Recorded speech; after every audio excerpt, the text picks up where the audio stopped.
रात का समय था। चारों ओर घुप अंधेरा छाया हुआ था। केवल एक ही कमरा प्रकाशित था।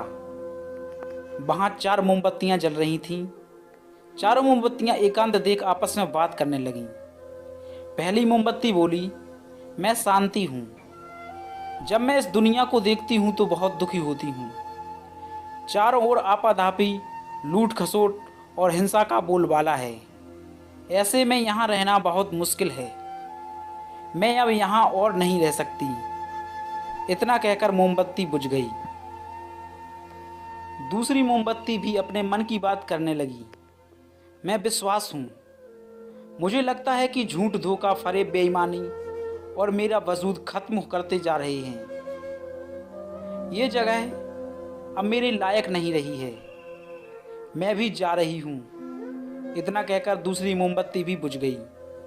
तीसरी मोमबत्ती भी दुखी थी। वह बोली, मैं प्रेम हूँ। मैं हर किसी के लिए हर पल जल सकती हूँ, लेकिन अब किसी के पास मेरे लिए वक्त नहीं बचा है। स्वार्थ और नफरत का भाव मेरा स्थान लेता जा रहा है। लोगों के मन में अपनों के प्रति भी प्रेम भावना नहीं बची। अब ये सहना मेरे बस की बात नहीं है। मेरे लिए जाना ही ठीक होगा। ये कहकर तीसरी मोमबत्ती भी बुझ गई। तीसरी मोमबत्ती बुझी ही थी कि कमरे में एक बालक ने प्रवेश किया। मोमबत्तियों को बुझा देख उसे बहुत दुख हुआ। उसकी आंखों में आंसू बहने लगी। दुखी मन से वो बोला, इस तरह बीच में ही मेरे जीवन में अंधेरा कर कैसे जा सकते हो तुम?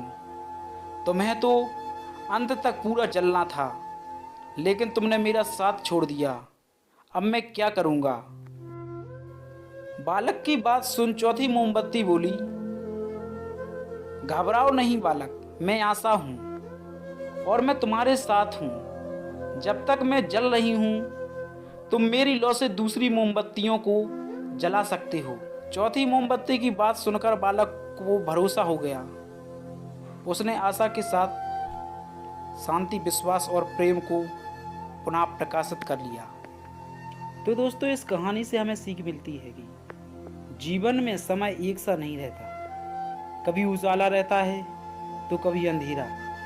जब जमीन में अंधकार आए, मन अशांत हो जाए, विश्वास डगमगाने लगे और दुनिया पराई लगने लगी, तब आशा का दीपक जला लेना। जब तक आशा का दीपक जलता रहेगा, कभी जीवन में अंधेरा नहीं हो सकता। आशा के बल पर जीवन में सब कुछ पाया जा सकता है।